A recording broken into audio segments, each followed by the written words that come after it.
The only thing worse than spending $1,000 on wood is the regret of never having built a wooden cabin in the woods with your best friends. You see, when COVID hit, there was nothing to do. Our senior year of high school got cut short, and we had 6 months of summer to do what most high school boys only dream of. Build a cabin. The only problem? None of us had any woodworking experience. So after we found some power tools in our parents' garage, we made a plan. We may not know how to build a cabin, but we knew we wanted these 5 things. First, it had to be sturdy. Time to start laying foundations.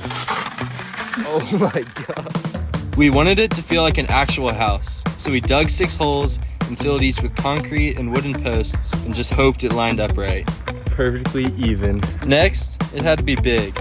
We wanted to be able to comfortably fit 10 people inside to show off our creation. Wood was cheap as dirt back then, so we stocked up and started laying down the floor. Woo! Yes, sir.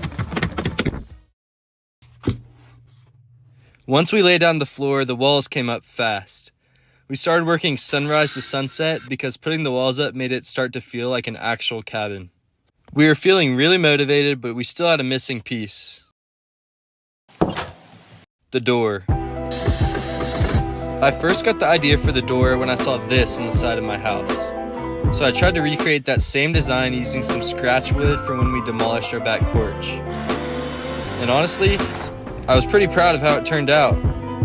Free door! We popped the door on and it worked and looked great.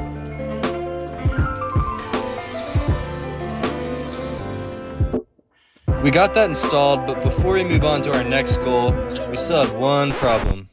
Rain. Rain was already starting to deteriorate our cabin, so we had to work quickly to make sure this thing was completely weatherproof. Okay. Starting with the roof, our plan was to have one flat side that we could also use as a balcony, and then for the other side, we laid down 5 2x4s to get a sloped tin roof, so we could get that classic rain on tin roof sound. Yeah! We nailed down all the tin, and this thing was really starting to come together. And that night, it rained. This cabin was the first thing I'd ever built, and little did I know that it would one day lead me to make this channel where I build all sorts of random things. So after doing the last bit of rainproofing, it was time for the floor. Yeah, time for the floor. To really complete the look of our cabin in the woods, we went with this grass carpet and laid it down before putting our final wall panel on. It was raining all day, so we were working as fast as we could to finally get this thing done. And before we knew it, there it was, almost. We had ourselves a cabin. From the outside, we had completely made a cabin out of nothing. But we still had 2 things left on our agenda. So in our cabin, we had the decorations, we had the games, we had the furniture. Wait, oh my goodness! But we still wanted some electricity. And with generators being way out of our budget, we were left with one option. That would be hilarious. You could walk in the We ran 22 extension cords all the way from my house to a cabin in the woods about a mile away. And somehow it worked. I mean, you can't have a cabin without a TV, an Xbox, and those trendy LED lights at the time. It was so incredible, we spent more time in here than our own houses. And that leads us to our last goal, fun. After making it a little bit more safe, we could finally enjoy what we built. All of our friends loved it, and word of the cabin quickly spread throughout our town.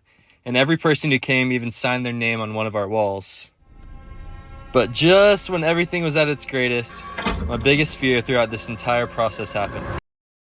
HOA. Turns out building an unregistered structure on their property doesn't exactly fly with them. And after people started breaking in, vandalizing, and spray painting it, they eventually had enough and demanded we took it down. But what's more fun than building a cabin? Destroying a cabin.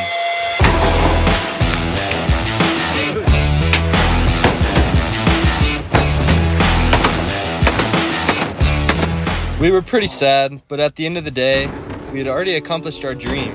And even though we enjoyed the 6 months that the cabin was standing, the most fun part about it was building it. Being outside all day with your friends, having no idea what you're doing, but figuring it out along the way, was one of the best parts about this entire experience. And even though all that's left now is just an empty patch of dirt, the memories of the cabin will last forever.